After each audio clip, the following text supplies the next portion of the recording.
ज्येष्ठ गायिका सुमन कल्याणपूर यांचं निधन झालंय। वयाच्या 89व्या वर्षी मुंबईतल्या राहत्या घरी त्यांनी अखेरचा श्वास घेतला। हिंदी आणि मराठी चित्रपट गीतांप्रमाणे अनेक भावगीतही त्यांनी गायली होती। पद्मभूषण पुरस्कारानं त्यांना सन्मानित करण्यात आलं होतं। वेगवेगळ्या भाषांमध्ये त्यांनी आपलं गायन सादर केलं।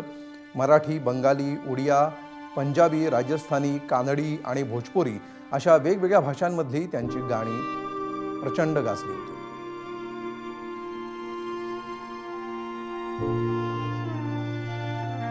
त्यामुळे महाराष्ट्रातला घराघरात पोहोचलेला हा आवाज होता। सुरुवातीला आकाशवाणीच्या माध्यमातून महाराष्ट्रानं अनेकदा त्यांची गाणी ऐकलेली आहेत।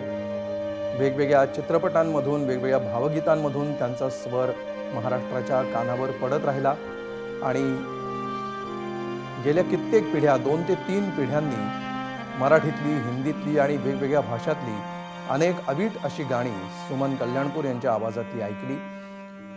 त्यामुळे महाराष्ट्रामध्ये जे काही दिग्गज गायकांची नावं डोळ्यासमोर येतात त्यामध्ये सुमन कल्याणपूर हे एक अत्यंत महत्त्वाचं नाव।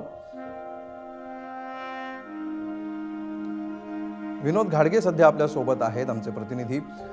विनोद, गेल्या अनेक वर्षांपासून हे नाव आपण ऐकत आलेलो आहोत आणि त्यांच्या आवाजातली अवीट गाणी मागच्या 2 ते 3 पिढ्यांना समृद्ध करणारी अशी ही गाणी एक मोठा ठेवा मागे ठेवून सुमन कल्याणपूर यांनी अखेरचा श्वास घेतलेला आहे।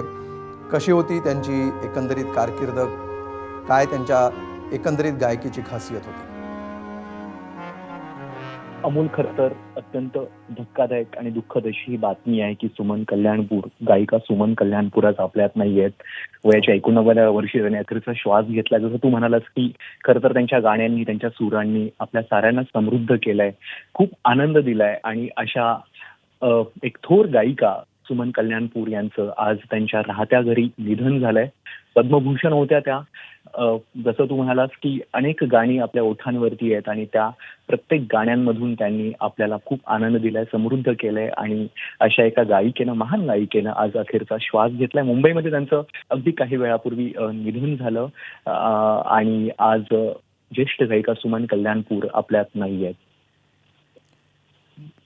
खरंय विनोद, महाराष्ट्राला अशा दिग्गज गायकांची मोठी परंपरा लाभलेली आहे। त्यामुळे महाराष्ट्रामध्ये ज्या काळामध्ये मंगेशकर घराण्याचं नाव संपूर्ण देशभरामध्ये गाजत होतं, त्याच काळामध्ये सुमन कल्याणपूर यांनी देखील आपल्या आवाजाची नेमकी जादू काय आहे हे सुद्धा दाखवून द्यायला सुरुवात केलेली होती आणि त्यामुळे अत्यंत अवीट अशा स्वरामध्ये आणि त्यांच्या गाण्याची जी काही खासियत होती, विशेषतः त्यांनी गायलेली भावगीतं ही घराघरापर्यंत पोहोचलेली होती।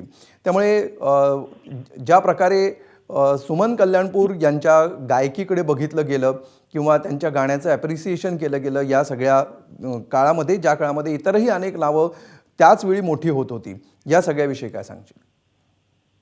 नक्कीच अमोल, खरं तर म्हणजे केतकीच्या बनी तिथे हे गाणं सगळ्यात पहिल्यांदा आपल्या समोर येतं। अशोक पत्कीजींनी निश्चितपणे। विनोद, तुला काही वेळासाठी थांबवतो। आपल्याबरोबर ज्येष्ठ निवेदिका मंगला खाडीलकर आहेत।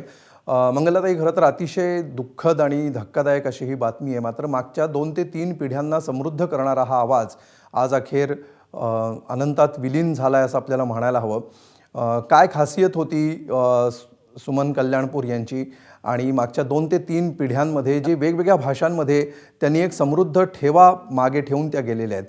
आपली प्रतिक्रिया?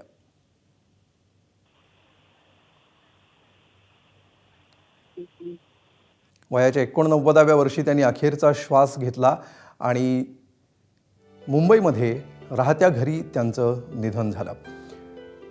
महाराष्ट्राला भावगीतांची एक प्रचंड मोठी परंपरा लाभलेली आहे।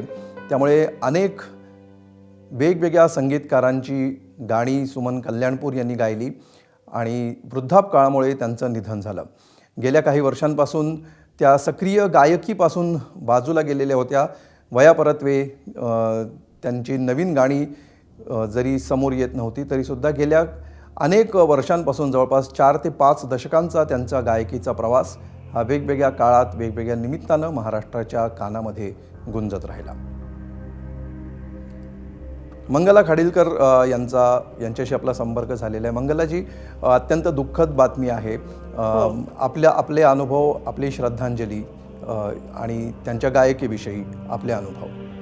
काय सांगू आता या क्षणाला बोलणं इतकं कठीण आहे ना, पण खरंच हो. ते 6 दशक आपल्या मनामध्ये, रसिकांच्या मनामध्ये एक स्वर, एक काय म्हणू की मृदुल स्वरांनी आपल्या हृदयाच्या लकेरी छेडणारा असा एक खूप सुंदर सूर ह्या मराठी भावसंगीतामध्ये, हिंदी चित्रसंगीतामध्ये आणि भारतीय 13 भाषांमध्ये निनादत राहिला. वाऱ्यावरती अशी सुंदर लकेर यावी तसा त्यांचा आवाज होता आणि त्या आवाजाचं कोमल आत्मभान आणि माधुर्य इतकं वेगळं होतं की खरोखर त्यांनी जे गीत गायलं ते गीत त्यांनी असं रसिकांच्या हृदयात कोरून ठेवलंय ना की त्याला खरोखर तोड नाही. खरंय. असा हा आवाज अत्यंत कृततेनं आपल्यातनं गेलेला आहे. मी तिकडेच चालले आता, का रोज जवळजवळ मी तिथंच असते, पण नेमकं मला बाहेर काही कामानिमित्त जायला लागलं आणि 8 वाजता त्यांची प्राणज्योत मालवली. निश्चित. पण मात्र मी नक्की सांगू शकते की अतिशतार्थतेनं आपण गायलेली गाणी आणि आपण जे रसिकांना संगीताचं वैभव दिलंय त्या वैभवाची आठवण आपल्या मनात ठेवत त्यांनी या जगाचा निरोप घेतलाय आणि तत्पूर्वी त्यांना पद्मभूषण मिळालं ही आपल्या सगळ्यांच्या दृष्टीनं अतिशय आनंदाची अशी गोष्ट होती. पण एक घरातलं एक वडीलधारं माणूस असतं ना कुठेतरी, आणि ते नाही आता, हे माझ्यासारख्या त्यांच्या अनेक भक्तांना पचवणं तसं कठीण जाणार आहे. खरंय. मागच्या 6 दशकांचा हा सगळा प्रवास होता आणि मंगलाजी तुम्ही तर अत्यंत जवळून हा प्रवास बघितलेला आहे, त्यांच्या स्वरांचा आणि त्यांच्या आयुष्याचा देखील. खूप खूप धन्यवाद. आपण आपल्या भावना व्यक्त केल्यात त्याबद्दल.